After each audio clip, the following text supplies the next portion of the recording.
Welcome to the Explainer. So, if you've ever tried to map out the characters in ancient Greek mythology, you know exactly what I mean when I say it feels like trying to untangle a ball of yarn that's been played with by a caffeinated cat, right? It's just this notoriously convoluted, beautifully messy web of names and relationships. But hey, today our goal is to actually untangle that web. We're going to take this sprawling, chaotic family tree and transform it into a really clear, highly effective study guide. So, whether you're a student desperately trying to lock down the basics for an exam, or just a focused learner who wants to finally keep all these names straight, you're absolutely in the right place.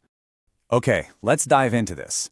How on earth do you even begin to memorize the most complicated, dysfunctional family tree in human history? I mean, the sheer volume of gods, titans, and spirits alone is totally overwhelming. But here's the trick. The secret isn't rote memorization. It's really about understanding the core narrative and the specific eras. When we start breaking these figures down into generations and distinct domains, I promise you, it actually starts to make perfect sense. So here's our syllabus for the Explainer. We're going to conquer this massive topic chronologically. We'll start with the primordial deities, move into the age of Titans, look at the rulers of Olympus, then cover outliers and the underworld before locking it all in with our ultimate mythology cheat sheet. Section 1. The primordial deities, the foundation of the cosmos. And this brilliantly illustrates exactly what we're talking about. Look, long before you had those recognizable gods throwing lightning bolts and tridents around, they were the primordials. These were massive, anthropomorphized concepts that literally started it all. Keep this mental map in your head as we go. We've got the dawn of creation with those primordial deities, followed by the Golden Age ruled by the Titans, and finally the ruling era of the Olympians. Every single figure we're talking about today fits neatly into one of those three buckets. Right, so our first major player at the very dawn of creation is Gaia. She's the primeval goddess of the earth, basically the literal foundation of the world. She was mother to essentially everyone and everything that comes after her. But unfortunately for us trying to make a nice, clean study guide, Gaia is also the main reason her descendants' family tree gets so incredibly messy so fast. It's just this endless cycle of creating descendants, marrying them, and then, making them fight each other. Then there's Uranus, the primeval god of the sky. Now, Uranus was a notoriously terrible father. I mean, he had some serious sibling rivalry with his own children, essentially trapping them. Well, eventually, his descendants teamed up and violently overthrew him. And this establishes the central repeating theme of ancient Greek myth: succession, an absolutely intense, brutal family drama. You'll see this over and over. The younger generation is always plotting to replace the older one. Moving right along to Section 2, the Age of Titans, rulers before the Big War. So, the Titans took over the physical cosmos after the primordials, but before the big war that put the Olympians in charge. And among them, we have some fascinating figures whose domains were entirely conceptual but absolutely vital.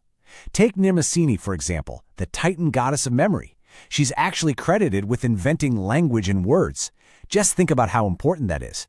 Before the invention of writing, if you wanted to hear a story or pass down your history, you literally had to memorize it. The ancient Greeks relied entirely on her domain just to keep their entire culture alive. But without a doubt, the most famous Titan is Cronus. He's the god of time, or, more accurately, that inexorable entropy that eventually grinds everything down to dust. Cronus obviously learned from the violent overthrow of his own father, Uranus, and then he heard this chilling prophecy that one of his own kids would overthrow him. So what was his solution? Well, he became the ultimate bad father. He famously swallowed his own children whole, literally the second they were born. No way around it. That is just super dark. And this leads us to one of the most memorable PG-13 soap opera moments in all of mythology. His wife, Rhea, got completely sick of seeing her children eaten, so she tricked him. When her youngest son, Zeus, was born, she actually swaddled a rock in baby clothes and fed it to Cronus. And it worked. Cronus swallowed the rock, meaning baby Zeus survived in secret. He eventually grew up, came back, forced Cronus to regurgitate all his siblings, and waged this absolute epic war against the Titans. Now, because the Titans lost that massive war, they faced some pretty severe punishments. Take Atlas, the bear of the heavens. He literally had to hold up the entire sky on his shoulders for eternity. And the poor guy had some pretty rough encounters over the years too. Like the time he was totally tricked by the hero Heracles into taking the sky back after holding it for him, and then eventually he gets turned to solid stone by Perseus using Medusa's severed head. Section 3. The rulers of Olympus, The most famous generation. Let's move to and see how this builds with the victorious generation that completely took over the cosmos after crushing the Titans. This is definitely the pantheon you probably know best. Up at the top of the hierarchy, we've got Zeus and his wife, Hera. Zeus is, of course, the supreme king of the gods, the guy throwing lightning bolts, and notoriously a serial adulterer. On the flip side is Hera, queen of the gods, and there's this massive grand irony in Greek mythology here. Hera is literally the goddess of marriage, yet she is trapped in this wildly dysfunctional, incredibly violent sitcom-like relationship. Her stories almost always revolve around getting revenge on whoever caught Zeus's wandering eye. The Olympians also boast some of the wildest origin stories you'll ever come across. Seriously, if you want a great mnemonic device to remember Athena, the awesome patron deity of Athens, just remember this little fact. She wasn't born in any sort of traditional sense. Nope. She literally burst, fully armed and completely ready for battle, straight out of Zeus's forehead. Talk about making an entrance, right?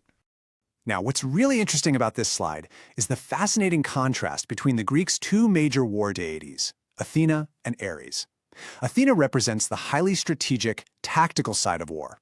She's the brilliant helper of heroes like Perseus and Heracles. Ares, on the other hand, he's the god of war in its absolute most destructive, angry, bloodthirsty form. He's basically a mindless brawler who acts way before he ever thinks. It honestly tells you so much about how the ancient Greeks viewed the totally different facets of warfare. To really anchor these Olympians in your memory, you just need to know some of their quirky, unforgettable antics. For instance, Hermes, the messenger god, he was so sneaky that he actually stole an entire herd of cows on his literal first day of life. Then you have Artemis, goddess of the hunt, who once defended Mount Olympus by transforming into a deer and sprinting between two attacking giants so they accidentally speared each other. And her twin brother Apollo, the god of music and prophecy, well, he once won a music contest and decided to punish his rival by giving the guy donkey ears. You just can't make this stuff up. We're going to wrap up the Olympian section with Hephaestus, the crippled god of fire and metalworking. After being thrown right off Mount Olympus by his own mother, Hera, he plotted his revenge by building her this incredibly beautiful magic throne. But the catch? When she sat in it, she was stuck fast, just glued there, and he flat out refused to unstick her. The standoff actually only ended when Dionysus, the god of wine and parties, showed up, got Hephaestus incredibly drunk, and finally convinced him to let his mom out. Section 4. Outliers and the Underworld, Beyond Mount Olympus. Look, not everyone lived in the fancy penthouse up on Mount Olympus. We need to look at some absolutely essential gods who ruled vital domains elsewhere. And first off, let's correct a huge pop culture misconception right here and now. Modern movies love to make Hades the ultimate villain. But actually, in the original myths, it was Poseidon, the god of the sea, who was dramatic, chaotic, and causing constant conflict. I mean, he's the whole reason Medusa got cursed in the first place. Hades, the god of the dead, he was surprisingly professional. He was super reliable, he never skipped work, and he rarely even left the underworld. He was honestly just a guy doing a really difficult job. Another absolutely crucial outlier is Demeter, the goddess of agriculture. You can really anchor her to her domain through her most famous story. See, when Hades took her daughter, Persephone, down to the underworld, Demeter threw a massive fit and basically threatened to ruin all farming on Earth forever. The gods were literally forced to negotiate a split custody arrangement just to keep the crops growing. And, fun fact, this is exactly what the ancient Greeks used to explain the changing of the seasons. And then there is Hestia, the goddess of the hearth.